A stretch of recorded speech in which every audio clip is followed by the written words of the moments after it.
My life is full of seeing legal doctrines as I go. On the way to the office this morning, on the way to our hot news talk and Nooga radio studio, I had an illustration of a very important legal doctrine that you need to know about, and that is the necessity doctrine, the doctrine of necessity. I was just about to pass under the Thrasher Pike Tunnel over US 27 from Saudi Daisy when in the right lane, in the flat tire lane of that highway, passed in a roar with bits of gravel and speckles flying under its wheels.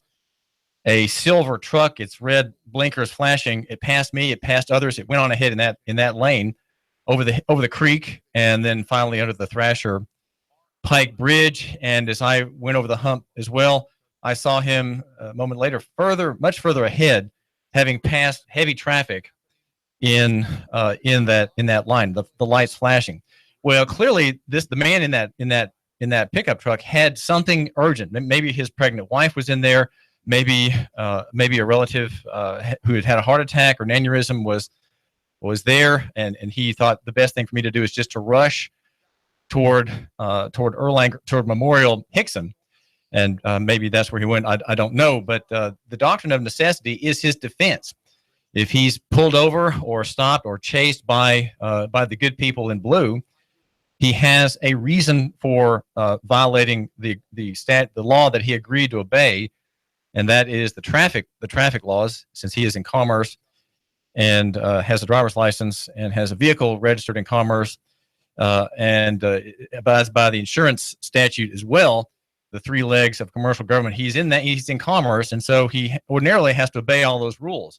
But here he was not honoring the speeding rule and raced past many motorists and travelers and drivers on 27 this morning. The necessity doctrine is your defense. So if your wife is pregnant, you don't have to honor the speed limit, okay? You have a reason to override the custom. Speed rules are simply customs, and they are written by the state and their representatives to enhance the safety of the public, the health, welfare, and safety of the public. And so ordinarily, they are binding, and if you violate, you're involved in an equitable wrong, right? You've wronged the state, your partner in that contract, and so you agree to pay damages or a fine or have some mark against you on the record.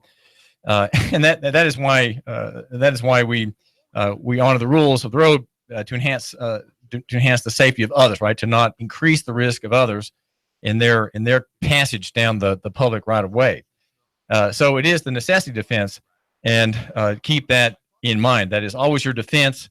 If you are cited to court, that can be something in city court and sessions court. These are often legal venues where people appear without attorneys. They can't afford attorneys.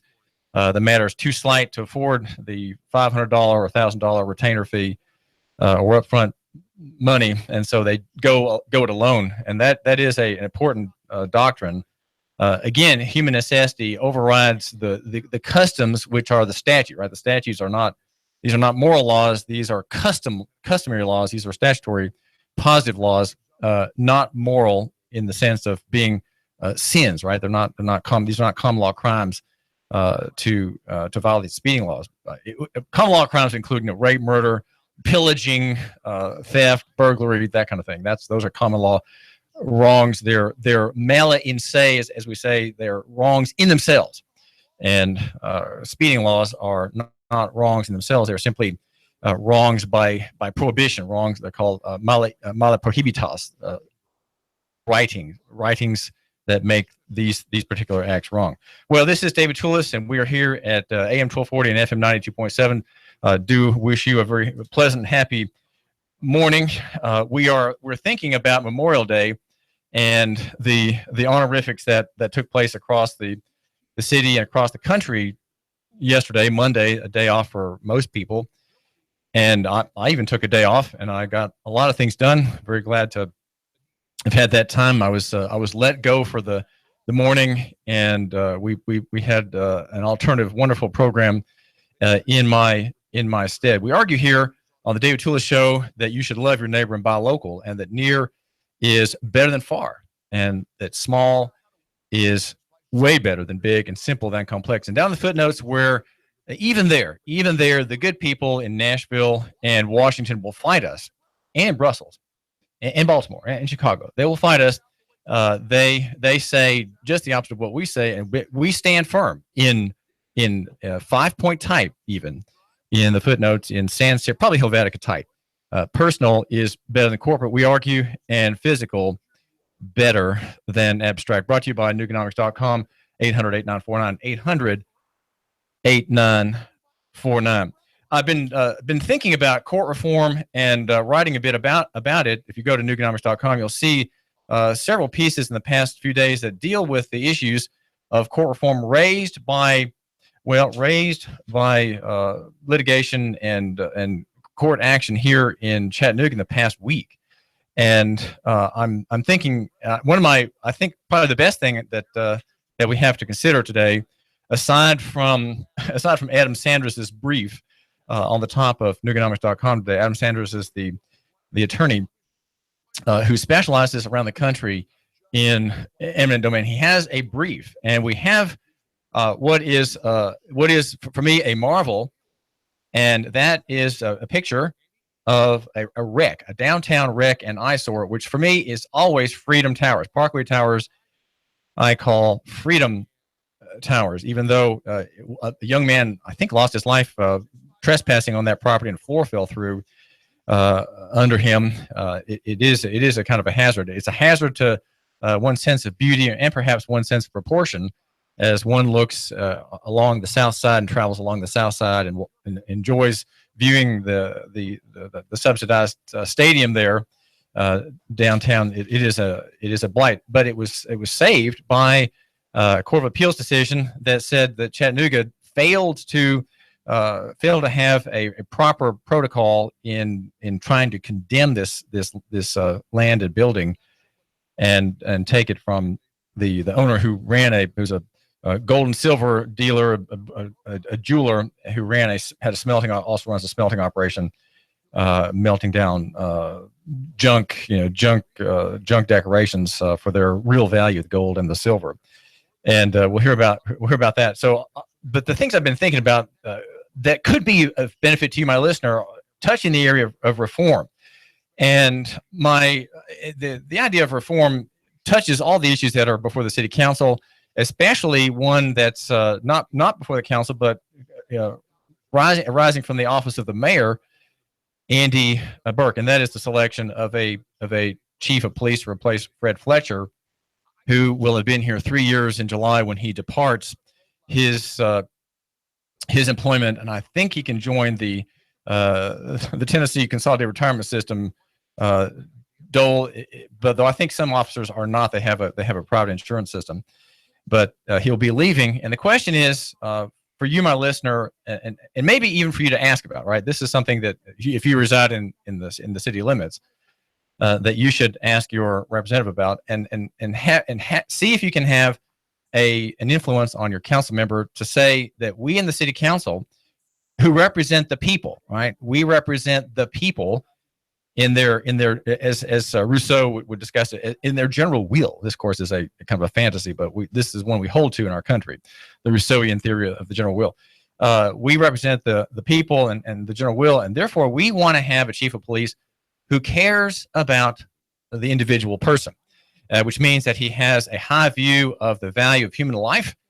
If he's a Christian, he would say that man is made in God's image, and no man's life should be taken from him violently outside of proper adjudication, right? That would be outside of a finding of guilt worthy of death. Then we can kill this man. We can take his life as a just act. It would be justice for him to die, as he has done he has committed a crime worthy of death, and we're going to find him guilty. We are going to punish him with capital punishment. Then that is a lawful taking of life, right? That's lawful.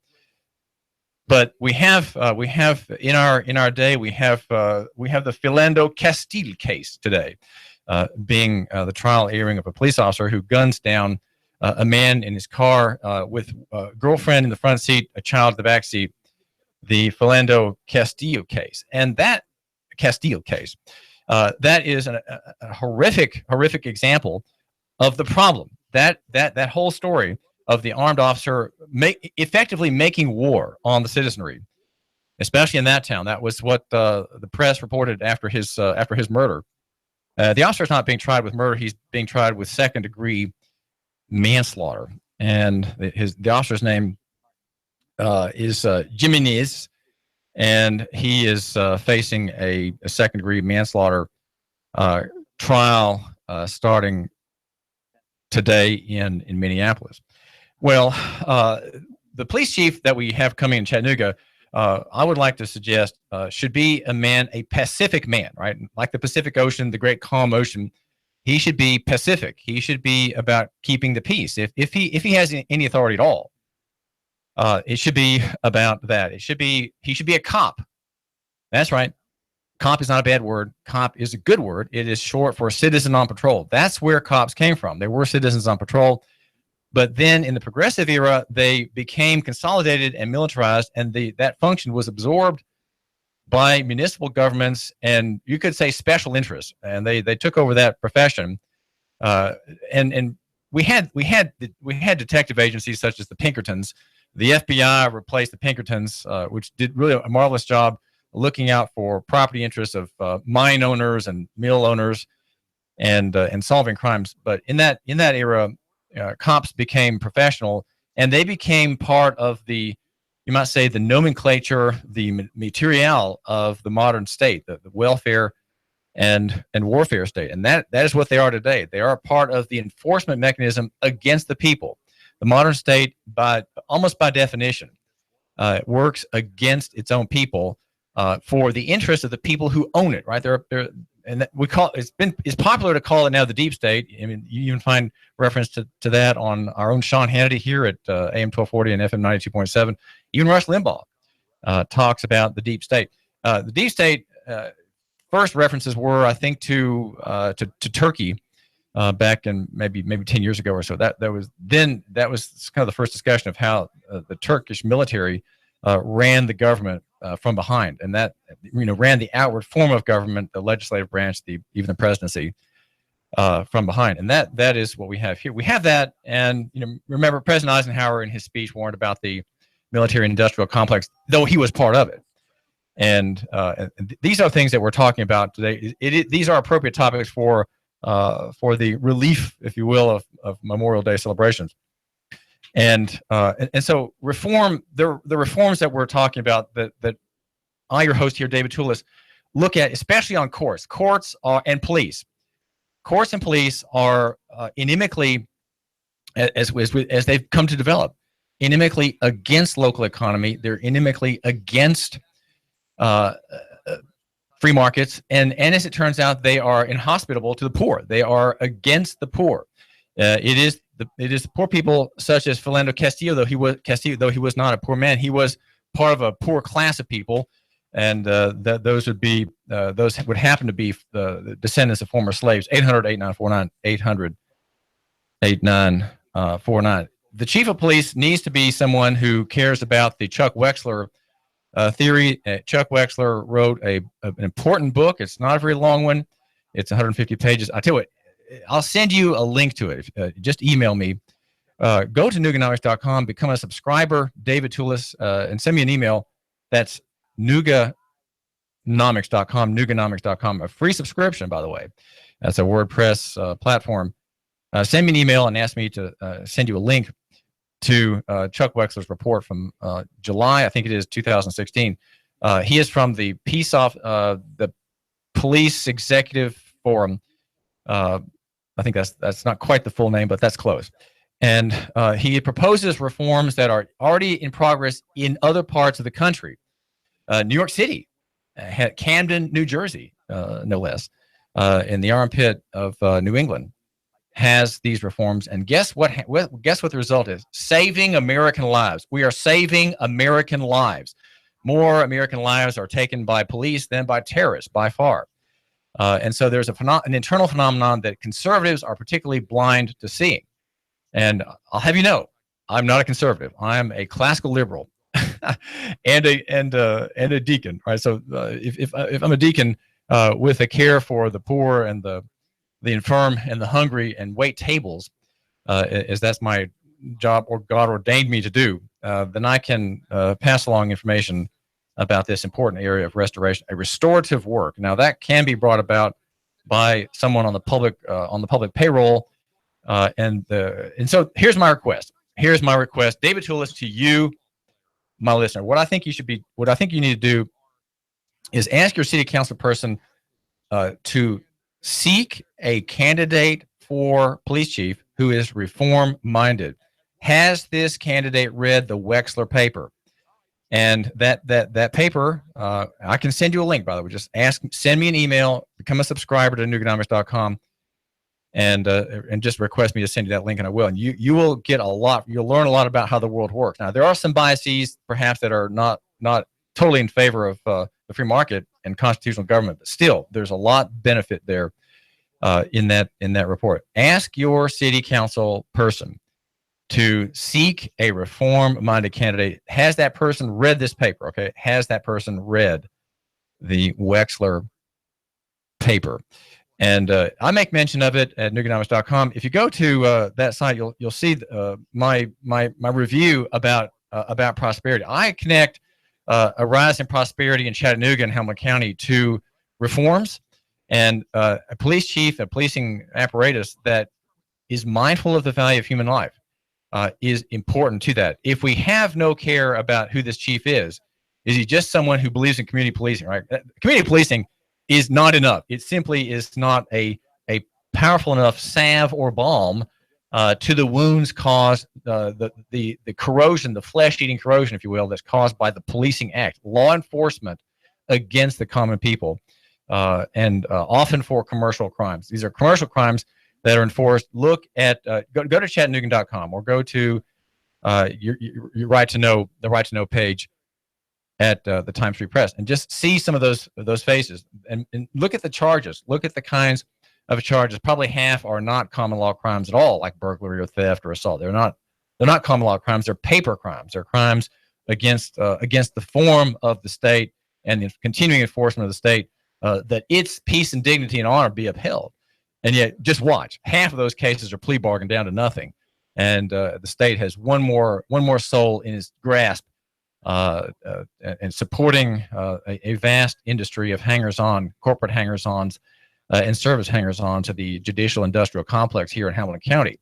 And Hamilton County being typical of every county in the state, right? And probably, if you're not from Tennessee, your area as well. There is a need for long-term prosperity, and part of it would be the reduction of force overall in the economy. And I take up that question as with you here at 800-8949, 800-8949, reducing coercion, compulsion, and threat in the economy. Now, the question is, will that bring prosperity, or will that reduce it? Now, some people think, well, if you have police who are disarmed, for example, or if you have police officers who can only get the job if they post a $1 million bond, well, we're gonna have rampant crime. We're gonna have people just it'll get out of control. Those black people, they'll just go wild. They say gangs will just multiply. We have 300 gangs in China. I don't believe that. I don't believe that for a minute. There may be groupings of people who have their own ideas, maybe their own names. Maybe they're just maybe they're just groupings, and they're not real gangs. And then maybe they're not as vertically integrated as various departments in the city are integrated, right? I don't think that this is anywhere near as bad as we're led to think by reading the press and hearing news accounts of crime in Chattanooga. And I would say that even on a day when some innocent person is caught in a crossfire between two gang members, I would, even on that day like that, I would say that we have to have a view of restoring our greatness, right? If we're a great people, if we're an exceptional people, how do we restore it? Have we lost it? Well, we lost it back in the 1940s. We're 80 years into this senescence, into this decline of our country, and the decline of our character. We've lost any idea about liberty. We've lost any idea about prosperity. Thanks to public education. Public schools make it really impossible to desire what's true and good, to seek for liberty, to fight for liberty. And yet, yesterday, well, that's all we heard about. How soldiers made the ultimate sacrifice for freedom. There I am quoting TV3's account of the festivities yesterday. Caitlin Chastain report. This is just perfunctory pro forma language. You can't publish a story in the press unless you use that kind of language. She said service thousands buried at the Chattanooga National Cemetery have paid the ultimate sacrifice for, and then that's a sentence fragment. But anyway, that's her story. And you've seen the pictures yesterday. 55,000 graves of people fallen in federal wars of misadventure around the world. David Tulis here at Nooga Radio.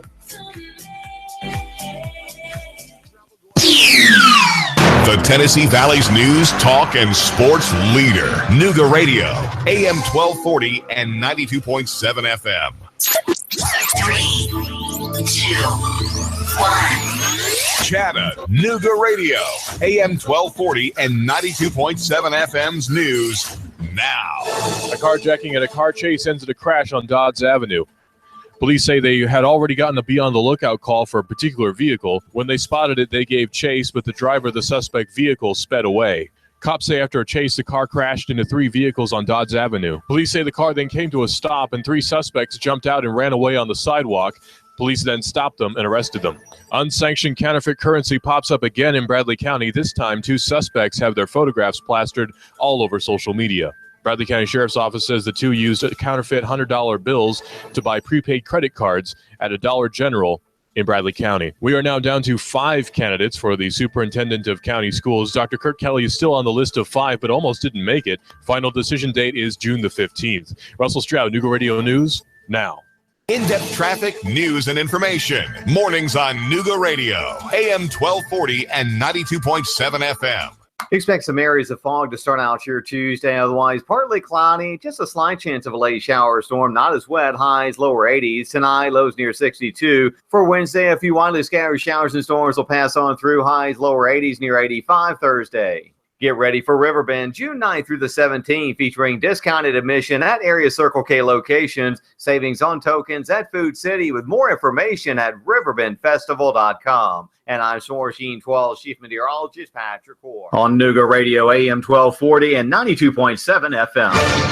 Nooga Radio, AM 1240 and 92.7 FM knows your opinion is important. So call 800-8949. Agree or disagree. Call 423-800-8949. 800-8949. Nooga Radio, AM 1240, 92.7 FM, and 95.3 HD4. News, talk, sports. Nooga Radio. The Harrison Brewer Tank Club Open Car Show. Be there Sunday, May the 28th, 8 a.m. to 3 p.m. at the Tennessee River Park on Amnicola Highway. Spectator admission is free. Pre-registration's $20. Day of the show, $25. Judging begins at noon. Goodie bags, door prizes. The proceeds benefit your local area. 7 specialty trophies: best paint, best interior, best engine, most unique, best tire and wheel, best club participation, and best of show. The Harrison Brewer Tank Club Open Car Show, Sunday, May the 28th, 8 a.m. to 3 p.m. Tennessee River Park on Amnicola Highway. Choose Exit Realty Scenic City. Need to sell your house? Want to buy another house? Choose Exit Realty Scenic City. Our goals are simple. If you're selling, we get you the best price possible in the quickest amount of time with the least amount of hassle. Our agents are professional, competent, and courteous. We stay in touch every step of the way. If you're buying, we make sure you get all the information necessary to choose the right house in the right location at the best price. Exit Realty is one of the fastest growing real estate companies in North America. Our agents have extensive training, state-of-the-art technology, and full support that allows us to do the best job possible for you. If you're in the market to buy or sell, call us today, 423-551-EXIT. That's 423-551-3948. If you're an agent or considering a career in real estate, call us today. See what Exit Realty can do for you. No desk fees, residual income, technology to the max, and people first. Call us today, 551-EXIT. That's 551-3948. We're located at 7610 Hamilton Park Drive, just off the Bonnie Oaks exit. Need a tiller to get things going for the spring? Spiff up your porch, maybe your deck? Come on by and get a pressure washer at Action Rental. Family in town, need some tables and chairs for an event? Come on by and see us, Action Rental. This is Dan at Action Rental on Lee Highway. Come by and see me, Action Rentals. Final expenses, funeral cost, cemetery lots, unpaid medical bills, probate cost, debts. Debts are due and payable upon death of debtor. Will these costs produce a burden and hardship on your loved ones? Who will be responsible? How will they handle them? These costs can total many thousands of dollars, only compounded greater with the grief of losing a family member. A safe and secure way to provide for these costs is with an affordable life insurance from Covenant Group Insurance and Financial Services. Covenant Group is a local company with local agents. Covenant Group still makes house calls. Covenant Group only represents A-rated companies. With many options to offer, Covenant Group can accommodate almost any budget. Great discounts for good health and plans available for impaired risk. Call today for a free, no-obligation consultation in the convenience of your home. Call Steve or Jada at 423-855-8484. Call today, 423-855-8484.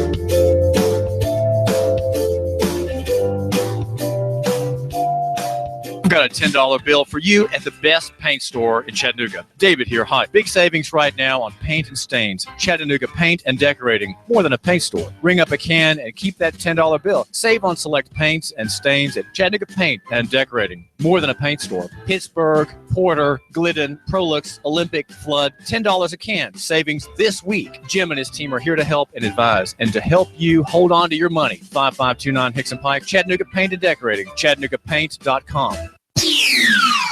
The Tennessee Valley's news, talk, and sports leader. Nooga Radio, AM 1240 and 92.7 FM. Now, the smartest guy with a bow tie in Chattanooga, Tennessee, David Tulis. Horizontality is what we want. Horizontality as opposed to verticality. Verticality is what we have, and horizontality is what we want.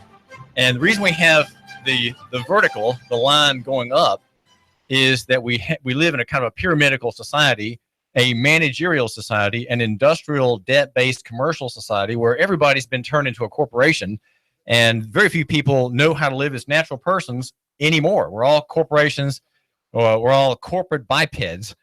And we are we're not sure how to live in persona propria, in our natural persons, and we have we're a lot poorer for it. Though we think we're rich, right? We all have multiple credit cards, and lenders that will wait. They will wait another month and add a little bit more to the amount that we owe.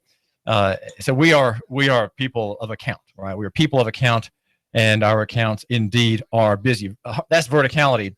And that verticality also implies the fact that we're subject here in Chattanooga and Hamilton County to the good people, to their war making, to the blowback, to their, you might say, their military misadventures around the world. 800-8949. That's 800-8949. David Tulis here at New York Radio, 1240 AM and FM 92.7.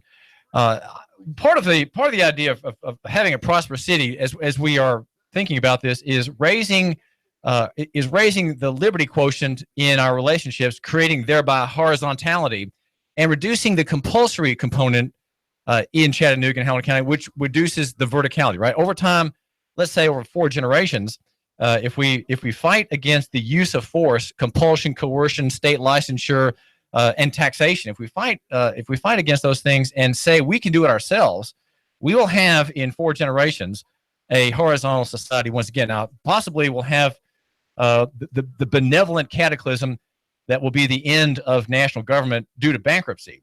The national power will file for going into receivership in the U.S. District Court in Washington, I suppose. A very liberal court, by the way. Maybe it will be liberal with the United States, but it will file bankruptcy, and then suddenly the parts of our economy, the parts of our culture that have been strangled and made thin, right? That have been the lifeblood has been choked out, will be slowly reviving here as our corpus politic, our theological corpus as well, the body of our theological life, our life before God, that creates new blood vessels, new nerves, a new sensible body as we seek for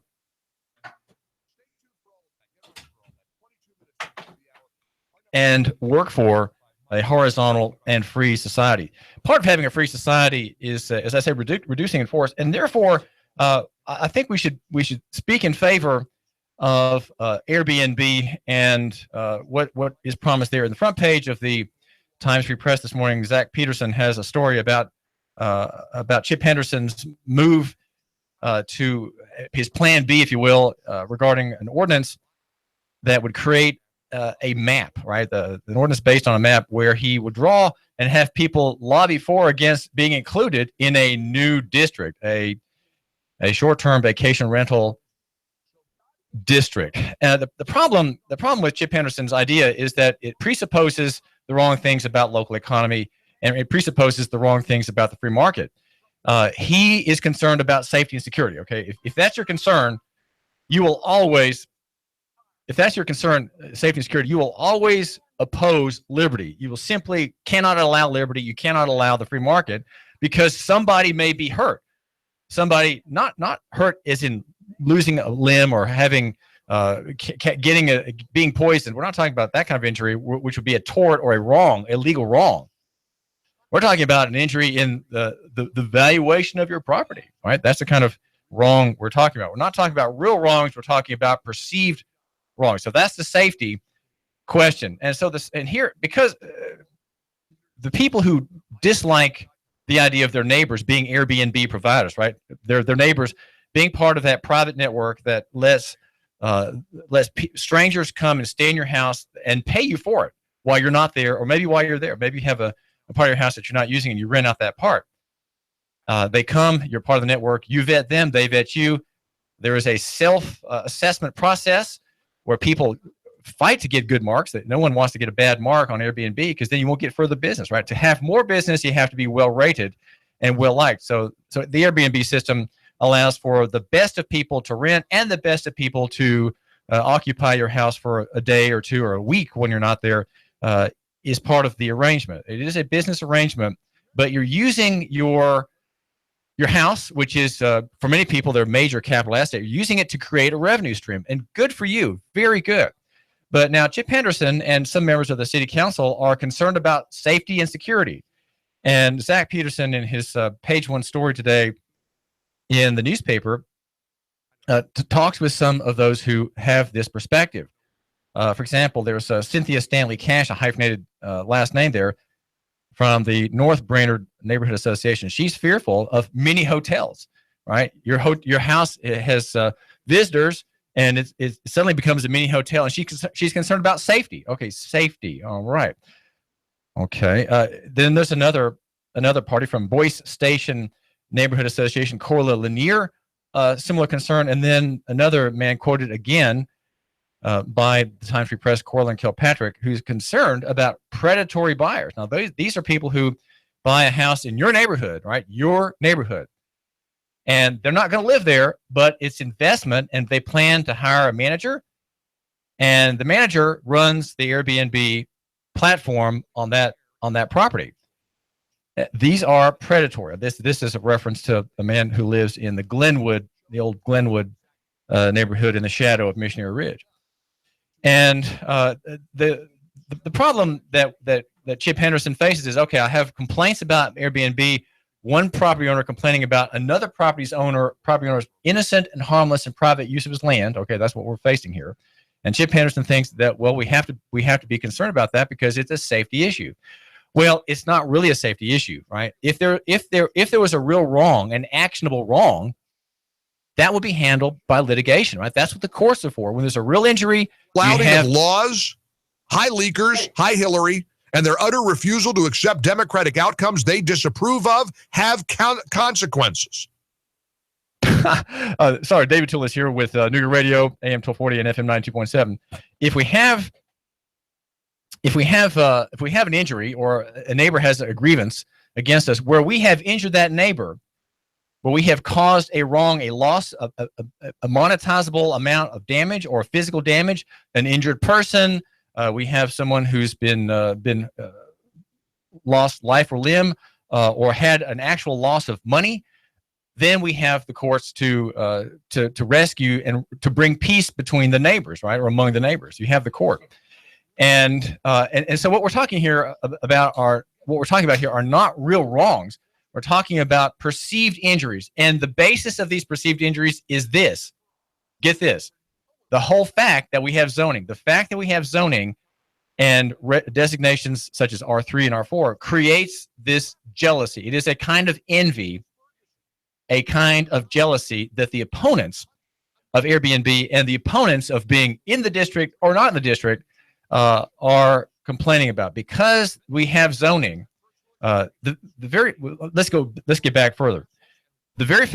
Because we have zoning, which gives a government entity and others who want to influence the government entity authority and control of private property, we have people who now want to use that governmental interference to protect their valuation. They may be protecting it against valuation going up, but they think they're protecting it against going down. And so they are opposed to Airbnb. They're opposed to someone who would be outside of the proposed district seeking rezoning so that they could have Airbnb in their use in their property. They're against it because they think it somehow will reduce the value of their property. Because we have zoning, because we have a meddling in the marketplace by the zoning claim, we have people otherwise well-intentioned saying, I'm concerned. My neighbor might have an Airbnb person there today and another Airbnb person there next week. And that's reducing my value if I try to sell my house. So what we have people who are counting on the government to protect their investment, right? Counting on the government to protect the dollar amount that they get if they sell their property sometime after Airbnb has arrived, right? And they're concerned about that. So they are simply, we have well-intentioned people who ordinarily would believe in the free market, who might even be conservatives, right? Who are suddenly saying, well, not in my neighborhood. You can't have free enterprise here because that might affect me. Well,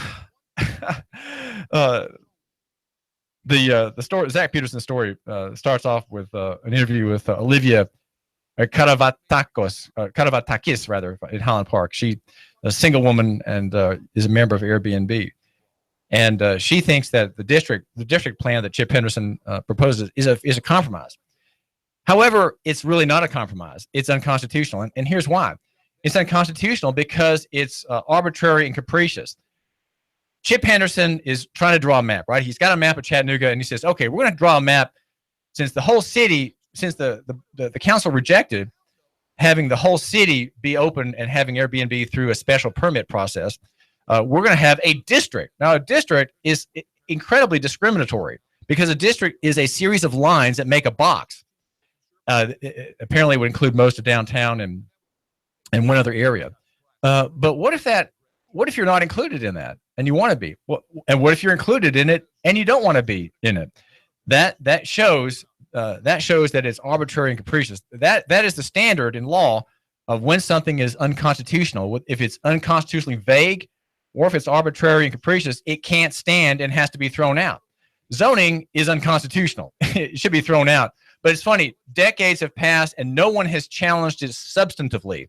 No one in Chattanooga or Hamilton County has challenged zoning substantively to overthrow it. There should be a free market. If this is a private house, no matter what happens on that house in the way of business or private business, it is simply unconstitutional.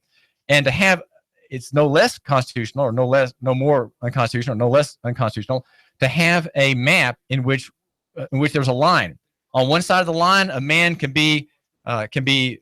go through the quick permitting process, the licensing process to have an Airbnb relationship, and on the other side of the street, on the other side of the line, the man can't. No, he has to go through the rezoning process, which is burdensome and which invites conflict, which invites neighbors to say, no, we don't want this house rezoned because this man may raise his house and put a condo there. He may raise his house and put a 4-story office building there, like Commerce. No, we can't have that. So it's unconstitutionally vague and it's arbitrary. It's arbitrary and capricious that the line includes one man and excludes another. It's simply unconstitutional.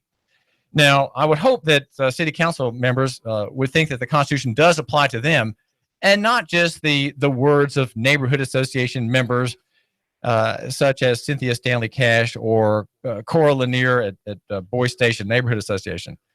Their complaints are really irrelevant.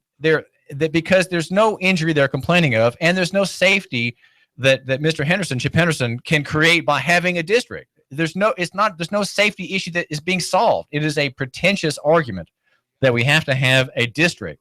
what does Chattanooga need to do? If we're going to have a great city, and I do look at this, by the way, at Nooganomics.com, a piece that I think is, if you read it, you will become very thoughtful about the issues we explore here at Nooga Radio. Brought to you by Action Rentals, by the way, and Don's Meat Shop here in Hickson. You consider what we have to say, and you will be given material for thought. Your thinking processes will be better. If we want to be a great city, if we want to, I don't think we've ever been great, but we could be great. We had a glimmer of greatness in the 1980s and 90s. I think with Dave Crockett being on the city council, there was some rise in greatness there, because he's not just 6'5", he's really a kind of magnificent man in his thinking, made even taller when he wears his Texas hat. We've not been a great city, but if we want to be a great city in the future, we have to understand that we have to reduce the presence and use of compulsion and violence. Zoning is violence, right? It's violence against the right of property. It tells people what to do, what they can't do. The whole idea of planning is violence against innocent and private and harmless property holders. They're not really owners because they're taxed on their property, and so they're effectively been converted into renters, but we'll call them property holders. Their rights are being impinged and affected and damaged by zoning. The very fact we have zoning, even in the enhanced form of zoning, in form-based. Form-based is an improvement, no doubt, but the presuppositions of it are unchanged, and it too will grow stagnant 40 or 50 years out, just as the current zoning regime has been stultifying for Chattanooga for years and years and years, until finally last year, the Planning Commission and the City Council did away with that form and changed it from use-based to form-based. A great improvement, and I have a 14-year-old son interested in architecture who I hope learns to explore that issue. There are advantages, but if we're going to be a prosperous city in the future, there needs to be a reduction in violence. Okay, chief of police, that's one. The chief of police needs to be a man concerned about reform in the Wexler model. That's what David Tulis suggests here at New York Radio. The Wexler theory of reform. There are 4 points: the use of time, space, cover, and de-escalation. 4 points for a non-life-threatening body of city employees who cannot kill, who are not free to kill under the statutorily permitted extrajudicial summary execution theory that operates today. That operates today in Saudi Daisy, in East Ridge, in Chattanooga, and even in Hamilton County among the sheriff's deputies. And I'm thinking of Chris Sexton, who came out of his pickup truck with his handgun and lost his life. He didn't have to lose his life. He was a man who was unstable, but they had lawful reason to do it. They had a lawful reason to shoot this man dead after a 2-hour chase, right near my house in Saudi Daisy, right near the Tractor Supply and Diesel Off-Road Technology garage. Right there is where he lost his life. It's all statutorily permitted, right? It's all legal. It's all legal, but is it moral and is it prosperous? Does it create prosperity if we have a context for our lives like that? I suggest no. I suggest no. We need to have a hands-off approach to Airbnb. If we're the gig city, why do we want to use legacy systems such as ordinances to restrict it? Well, here's why. We have zoning, and to justify zoning, to defend it, to give the appearance of it being legitimate and just, we have to attack Airbnb. We have to attack the sharing economy. You see, this is the rationale that operates on the city council. This is the rationale that operates there. Because we have zoning, to make it legitimate and to affirm its legitimacy, we have to try to regulate the sharing economy. We have to go against what gig city means. The gig city is about liberty. It's about the sharing open economy. Sharing open economy. 800-8949. 800-8949. That's the number to call. We have a sharing economy. Gig city means speed. It means internet speed. Do we want to have internet speed if we have the city council member plopping his backside down on the roadway in protest, as it were? Well, I think that would not be to our advantage. We need to have a city council that's humble, that respects people, that says people will do their best, that has a positive view of human nature. I think Chip Henderson means well, and I think he's a good man. He runs Henderson Construction. He's an entrepreneur and a capitalist. But I think he's been influenced by people who have a negative view of humanity. And so he feels that we've got to block the gig city. We've got to block it by an ordinance that creates a map.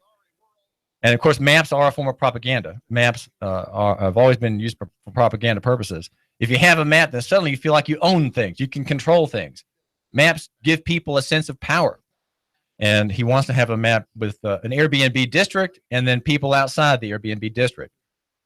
Completely arbitrary and capricious in the result. It is arbitrary and capricious in the result and unconstitutional. And someone needs to challenge it if it happens. Whatever happens in the way of an ordinance is arbitrary and capricious. And you, my listener, you should not stand for it. You, my listener, if you love liberty and want Chattanooga to be a more prosperous and freer city, you need to think about challenging whatever comes down in the way of ordinance. There should not be an ordinance.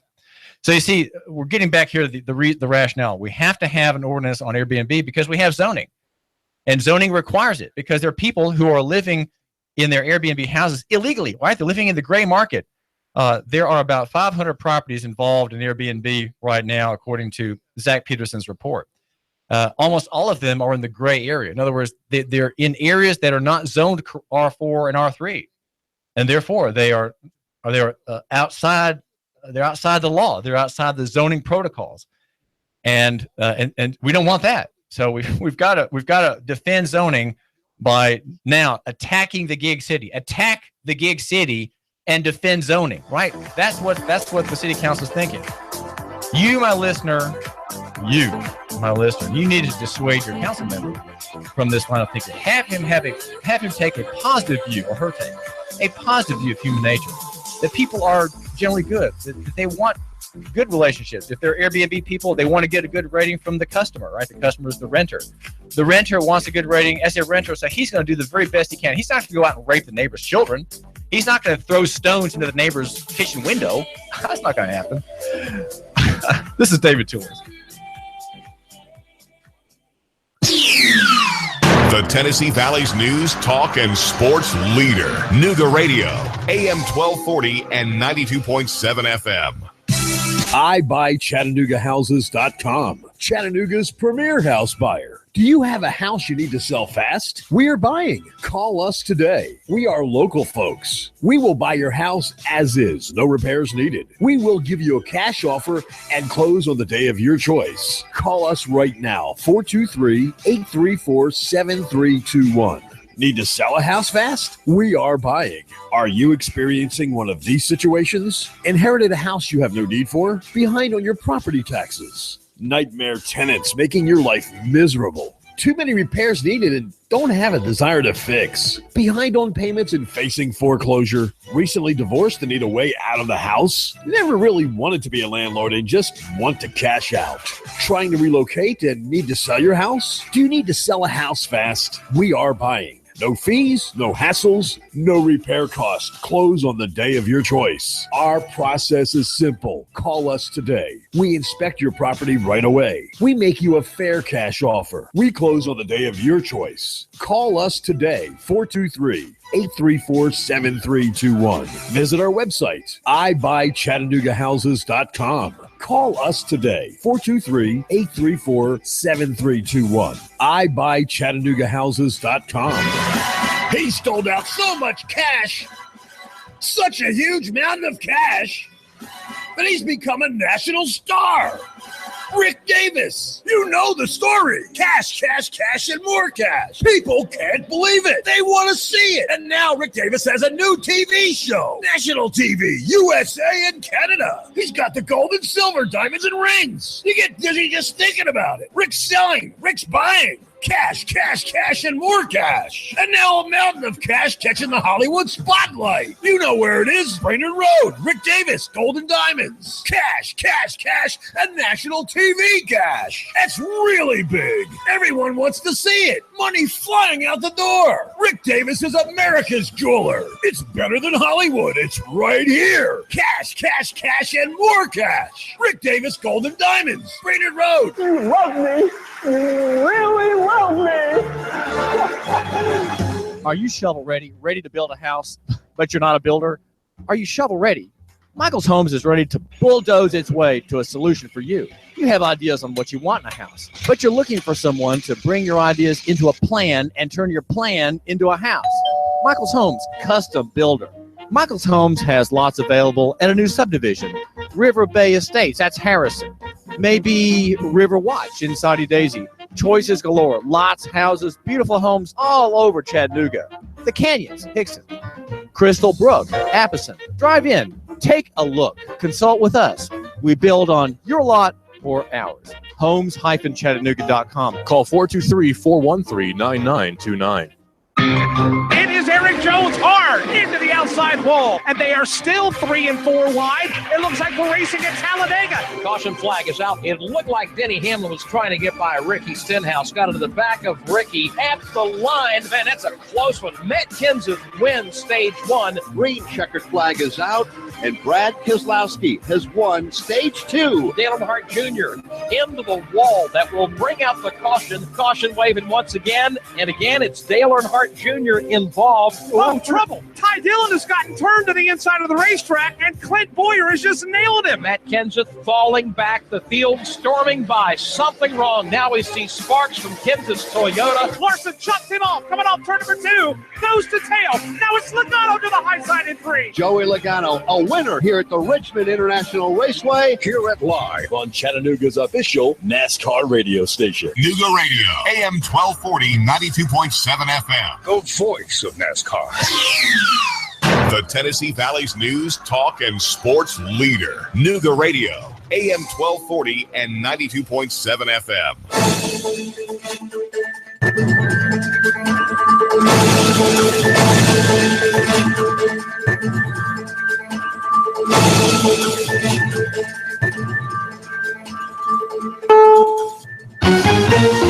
CBS News, I'm Peter King. The man in charge of keeping the White House on message is leaving as the Trump administration gears up for a so-called war room effort to control the message.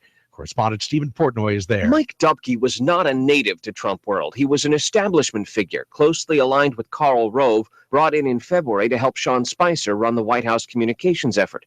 His departure after just 3 months on the job has been rumored for weeks, as Team Trump has been besieged by intensifying questions about the links between Russia and the president's top aides. Is this part of a larger shakeup? The Hill's national correspondent Reed Wilson says yes and no. The president appears to be considering a significant shakeup, but then again, it doesn't look like this shakeup is going to mean a lot of people get kicked out of the White House. It probably means that there are going to be a few more people added. Corey Lewandowski and David Bossie, I can imagine they're going to be coming on the payroll pretty soon. CBS News has confirmed that those two former top campaign officials met with the president and his top advisors over the weekend. If you were around in 1979, you'll remember 3 Mile Island. If you lived near there, you'll never forget the mornings that followed a partial meltdown. Please stay indoors with your windows closed. Its owner has just announced it'll shut down the 3 Mile Island nuclear power plant in about 2 years. 4 days after the Portland, Oregon train stabbings, Mayor Ted Wheeler asks organizers to cancel a planned Trump free speech rally for this weekend. I urge them to ask their supporters to stay away from Portland at this difficult time. Wheeler says he's worried the rallies could make a volatile situation even worse. Several men were defending a woman from a white man's anti-Muslim rant when he stabbed and killed them Friday. The suspect faces arraignment today on murder and other charges. Some 28 years after the first President Bush sent troops into Panama to evict him. For a new breeze is blowing. The day of the dictator is over. Manuel Noriega has died. He was once a strong ally to the U.S. Daily Beast foreign editor Christopher Dickey. The United States first supported him and worked with him and then decided to get rid of him after he became really too ruthless dictator in Panama for them to stomach. Noriega spent most of his remaining days behind bars here and abroad. He had recently undergone brain surgery. Noriega was 83. A weekend storm in Memphis has left some 64,000 Tennessee customers without power, possibly for days. In Sampson County, North Carolina, it was a possible tornado. It came out of nowhere, and it was quick. The house started shaking real bad. Donnie Davis, who says the storm flipped his neighbor's house upside down. The government says consumer spending rose last month at its fastest pace in 4 months, thanks to solid gains in incomes. The spending was up 0.1% from March, but the news isn't all good. Consumer spending grew at its slowest pace in 7 years during the first quarter. And in early trading, Amazon stock has hit the $1,000 mark for the first time. The Dow is down 31. This is CBS News. This is Ed Lukasevic. And Cindy Lukasevic at Dinovite. This year, whenever you order a 90-day supply of Dinovite for your dog, we'll send you a free sample of one of the other doggy things we make. Like Liquid Chops, Super Mega Fish Oil, or Doggo Suds Shampoo. What's on your dog's wish list? We'll offer a different freebie each week at Dinovite.com. Don't you just love the sound of healthy, happy dogs? Dinovite is nutrition. Dinovite for life. DINOVITE.com. I'm Dana Lash with NRA Carry Guard. I carry my firearm every day. I pray I'll never be forced to use it. But if I do, I know NRA Carry Guard will have my back. I can choose up to $1 million in insurance-backed protection, plus a special attorney referral network to give me the representation I need. Learn more and sign up today at nracarry.com or call 1-866-NRA-1234 to become an NRA Carry Guard member today. A week after the attack in Manchester, there are new developments in the investigation and a remembrance. CBS's Vicky Barker is in London. They laid wreaths at Manchester's Victoria Station this morning. It's right next to the arena where the bomb went off and only reopened today. Hundreds of miles away in the southern town of Shoreham-by-Sea, neighbors say a 22-year-old Libyan arrested in a dawn raid yesterday had just finished training to be a pilot. And in Manchester itself, police are trying to trace a blue suitcase that security cameras show bomber Salman Abidi wheeling just hours before the suicide bombing that killed 22 people. 50 remain hospitalized, 17 of them in critical condition. Vicky Barker, CBS News, London. A bad batch of synthetic marijuana, also known as spice, has sent at least 9 people ranging from their teens to nearly 70 years old to hospitals in north central Florida. I'm Peter King, CBS News.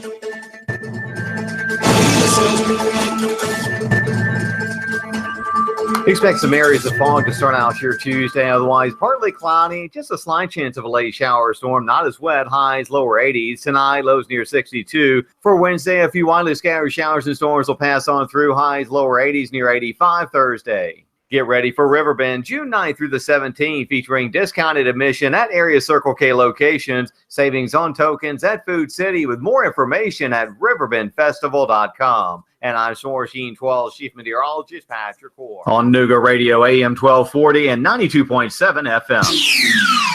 The Tennessee Valley's news, talk, and sports leader. Nooga Radio, AM 1240 and 92.7 FM. 3, 2, 1. Chattanooga Radio, AM 1240 and 92.7 FM's news now.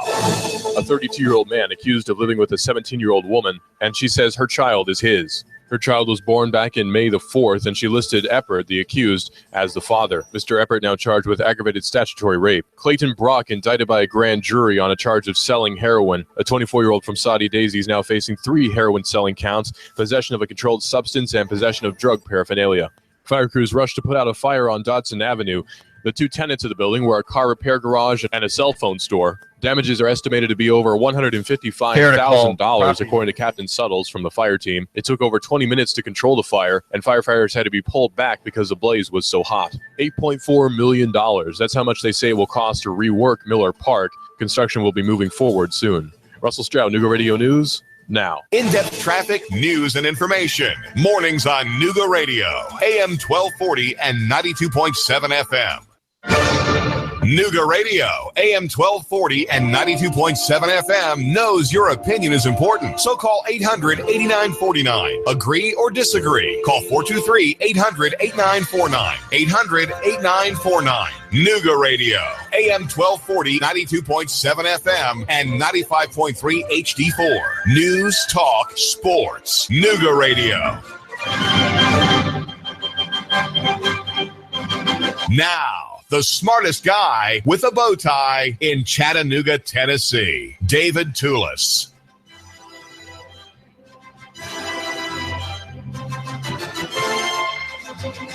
Attorney Adam Sanders suggests that property rights are like a bundle of sticks. You have in this right of property the right to exclude, the right to use, the right to sell, the right to adjust, the right to improve, and others. Sometimes, though, not all the sticks in that bundle are there. What about taxes? Are you a property owner who pays taxes? Well, maybe the right to have your title free and clear is not one of those sticks, and so you are just not an owner. You are just a holder of the property. Maybe that's a more accurate legal term for people like you who live in a house and, as we say, own a house, and yet we pay every February a tax on it. Adam Sanders is an attorney, an associate attorney at Baker Donaldson, which is a Southeast law firm with 800 lawyers and 20 offices and 45 attorneys here in Chattanooga. And he's become a specialist at a young age in eminent domain. Eminent domain is you could say a threat against private property for a reason. There's a threat there, and that is the public purpose for the taking of your land, right? Not taking just one or two sticks out, but taking the whole bundle regarding a piece of land away from you. And that is called eminent domain. He's become a specialist with an attorney here, an experienced older attorney, a specialist in the idea of defending and understanding the conflict in court over the claiming and seizure of land by a public authority. And he's as we'll hear, he's become known in the field of defending utilities that face a seizure claim by a city or county government around the country. Adam, thanks for joining us. What is the news out of the General Assembly regarding eminent domain? What has happened to the benefit of my listener? Well, that's a good question, David. And first of all, I appreciate you assuming that I'm young. I really appreciate that. So 2 weeks ago, SB 1184 was signed into law by the government, and that is pretty sweeping eminent domain reform here in Tennessee. It did a few things. The few articles I've seen written about this new statute or this new revision to the statute have emphasized what it says about industrial parks. But to my mind, there's a more significant takeaway. But what's getting the headlines is that this change to the law removed from allowable private economic development takings the exception that said you can do private economic development takings for building industrial parks. Okay, that's now removed. What is the phrase private economic development takings? What is that? That's a mouthful. What does that mean? And before I answer that, I would like to first say a little bit about eminent domain generally before we get to what are private economic development takings. So the listeners probably heard the phrase eminent domain before. And like you just said, David, that refers to the government taking property. Now, in the example you gave, it refers to the government taking every stick in the bundle, taking fee ownership. But the government can take fewer sticks than that. For example, the government can condemn an easement over your property, and that's taking away the stick of exclusion. You know, if you have a power line easement, you can't exclude the power company from using that piece of property, but you still retain other sticks or a pipeline underneath your property, right? But typically, we're talking about the government taking the whole bundle of sticks. Now, eminent domain is also called condemnation, and so if we refer to condemning property, that's the same thing as using eminent domain against property, with one important exception. Sometimes we hear about a building being condemned for being unsafe, and that's a completely different meaning of the word condemn or condemnation. But there can sometimes be some and the difference is what? It's a different exercise of governmental power. It's not the Fifth Amendment and the Tennessee Section 21 of the Tennessee Constitution. It's an entirely different exercise of health and safety regulation. And the rationale of a condemnation of an old house, let's say, or a worn down building is public health, safety, and welfare, the three claims for police power. That's right. But so in eminent domain takings, the first place we need to look is the United States Constitution, specifically the Fifth Amendment. And the Fifth Amendment says, nor shall private property be taken for public use without just compensation. So you heard two things in that Fifth Amendment: public use, just compensation. Now, in the structure of our federalist system, the federal Constitution is a backdrop below which states cannot typically have less protective rights. But it's a backdrop. States can certainly enact more protective rules and statutes and constitutional provisions to protect their citizens than the federal Constitution does. And so while public use plus just compensation is a standard you can't drop below, States can have much more protective property rights, and Tennessee is one of those states where our protection of private property rights are much stronger than the federal Constitution requires.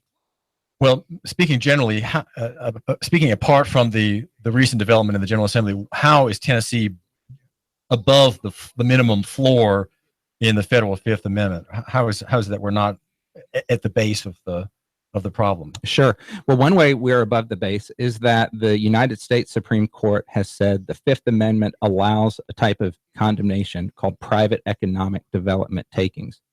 Now, I just explained how the touchstone of condemnation under the federal Constitution is public use. But what does public use mean? Well, a line of United States Supreme Court cases has said public use can include taking private property to give that private property to a new private owner who's going to put that property to a higher economic use, which will increase tax revenues and generally improve the economy. And the United States Supreme Court says that satisfies the Fifth Amendment's requirement of public use. Well, many states, including Tennessee, have said we want to protect private property rights more than that. And that type of taking I just explained, where you give property from one private owner to another private owner who's going to put it to higher economic use, we call that a private economic development taking. Tennessee statute has for years prohibited private economic development takings with 4 or 5 exceptions. And the revision to the law that we opened the hour talking about just knocked out one of those few exceptions. So now there's only 3 exceptions to private economic development. If you're just joining us, we're talking with Adam Sanders, and we're talking about eminent domain.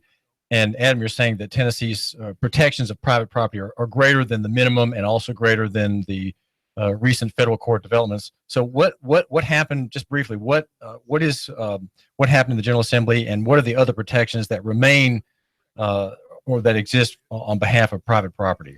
Yeah, so no longer, so the law says, and the law has said for at least 10 years in Tennessee, that public use cannot be satisfied in a private economic development taking, with several exceptions. And one of those exceptions was condemnation of land for a industrial park, meaning an exception to the prohibition against private economic development takings was the government could take a farmland and gift it or sell it for $1 to a private company that would develop an industrial park.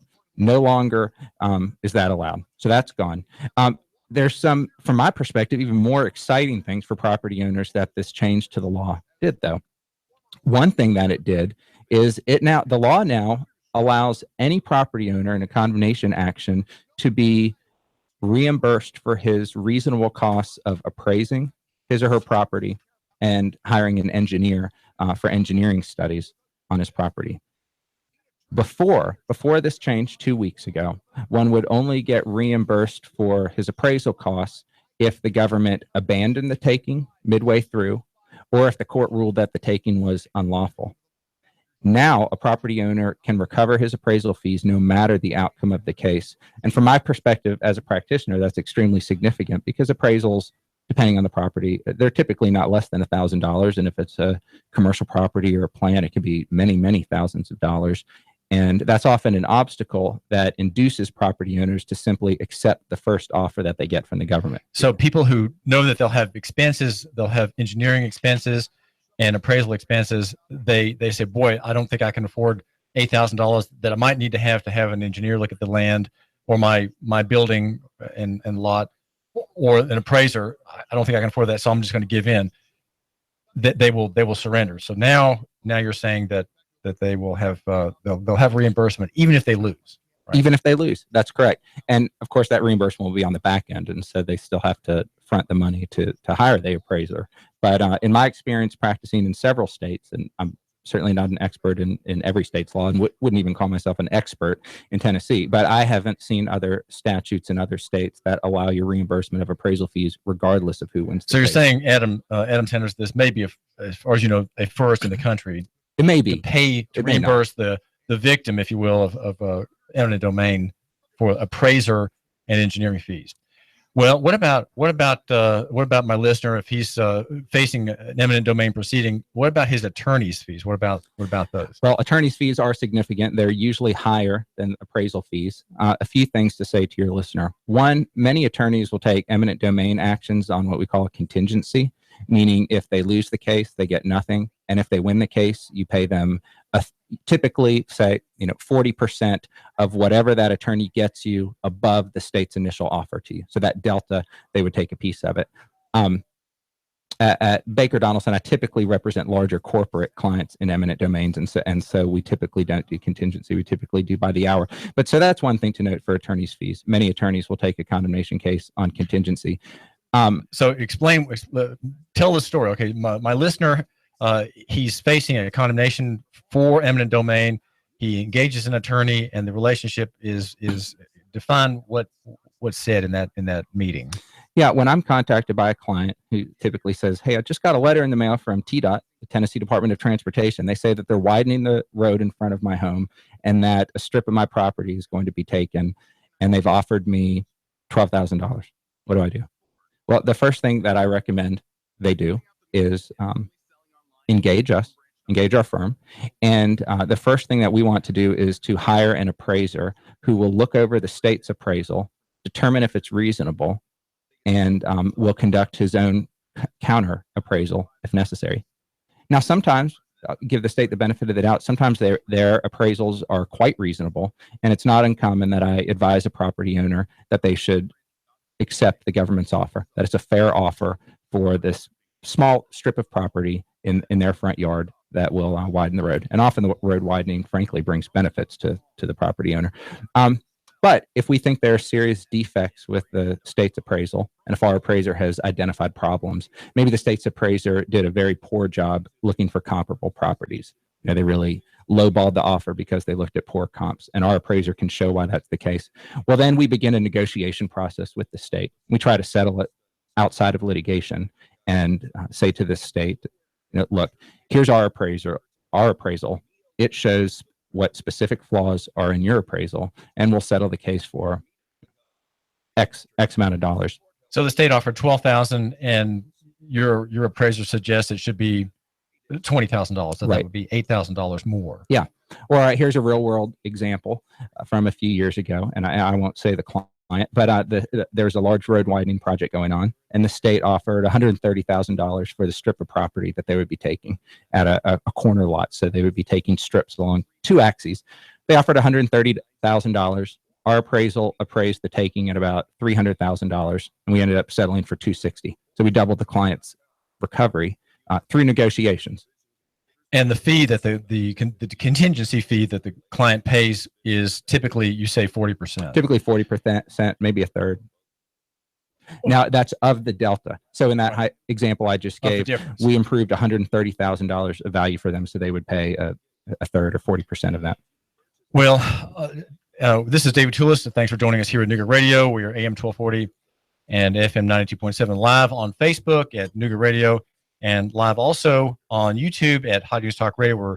We're talking about the question of eminent domain and the signing of Governor Bill Haslam of Senate Bill 1184, which creates a new exception. Is that right? Is it fair to say a new exception to the statute, which says, I would say it removes an exception. Yeah, it is confusing. There's several layers here, but it removes one of the few exceptions to the prohibition against private economic development takings. And that would be for industrial parks. That's in other correct. Words, an industrial park can't be, a county can't come to you, my listener, and say, we want to develop an industrial park on this road where you have your farm, and we're going to condemn your land through eminent domain and make you an offer. It is a public use, and so that the statute now has been changed that purpose, industrial park purpose, will not stand scrutiny. Yes. Now I should say, as I read the statute, it would still allow it if the government was going to own that industrial park. Say the government was going to own the land and maybe lease it to industrial residents. As I read it, that would still be allowed. Well, say something about the Kelo case that we've heard about. It's probably a dozen years old now. What happened in that case, and what has been the effect on Tennessee property holders Adam Sanders? That's a great question. Kilo is a fun case. You're exactly right. It's exactly 12 years old. So in 2005, or a few years beforehand, the city of New London, Connecticut, decided that they wanted to have some economic development in their community. Specifically, the drug company Pfizer was going to open a large plant in town. And part of Pfizer moving to the area would bring thousands of employees to the area. And so the city wanted to develop some commercial spaces where those employees would go have lunch and do shopping and generally revitalize this area. So the city of New London, Connecticut condemned many houses, many property owners, and one of these houses belonged to a woman, Mrs. Kilo. Well, she challenged the taking, and she said, it is not a public use under the United States Constitution for you to take my house just to turn it over to a private developer to develop commercial property. And in fact, it was even more egregious in Kilo. The government wasn't condemning her property. The government had rather outsourced their condemnation authority to the developer. So the developer was condemning her property with authority handed to the developer by the city. Well, during the course of litigation, the commercial project hit some rocky times. The developer had trouble finding investors.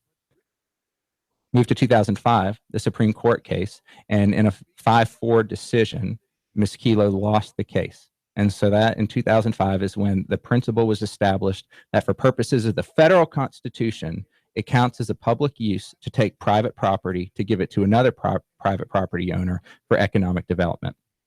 5-4 decision, the opinion was written by, I want to say Justice Stevens. It was written by Stevens, and the dissent was written by O'Connor, and Justice Thomas also wrote another dissent.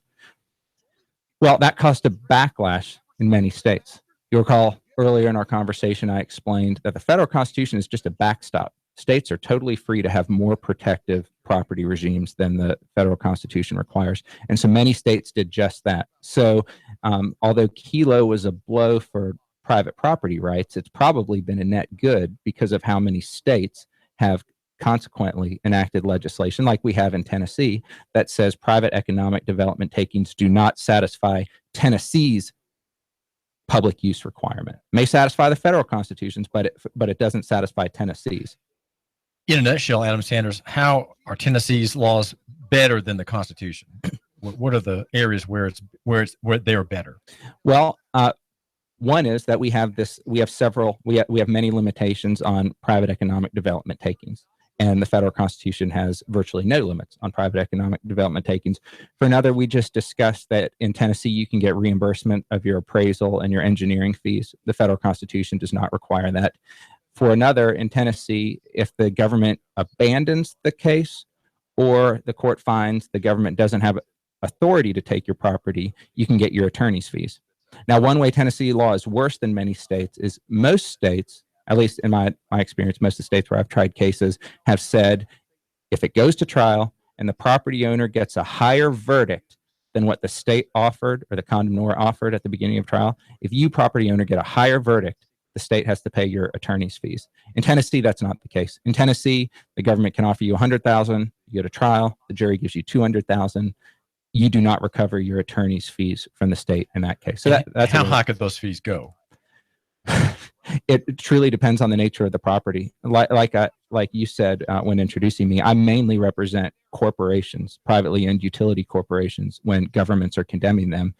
Well, those private utility corporations own water systems or electricity systems that are often worth hundreds of millions of dollars. And so the attorney's fees can be what you might imagine for property of that value. But in a $30,000 condemnation, attorney's fees may be several $1,000s easily. And unfortunately, and it's this way in many areas of the law, often we have to advise prospective clients that it won't be worth it for them to hire an attorney in this case, or at least not one who charges by the hour. Chattanooga has been site of two major eminent domain cases. One was in 1995, the Parkway Towers case, which was decided against the city in 1998. And then in 1998, as we'll hear a little bit about at least one of these cases, Tennessee American was the target of litigation by Mayor John Kinsey, who wanted to take over the utility and there was court action. And we'll hear. I'm not remembering how it turned out. Tennessee Americans survived that effort without being, you might say, nationalized or seized by the city. That was in '98. But the Parkway Towers is an eyesore near the stadium. But in my mind, I've always called it Freedom Tower because it stands for the right of the property holder to resist, and it's still there. It's still an eyesore, but it's a picture of the man who says no, the man who's not going to go along, and who fights in court. And it's a sore thumb visually, but it's a picture in my mind of resistance of the kind that free people are want to exercise. This is David Tulis. We've been talking with Adam Sanders from Baker Donaldson, hearing about eminent domain and important changes in the statute in Tennessee, thanks to Governor Haslam signing a bill a couple weeks ago. David Tulis.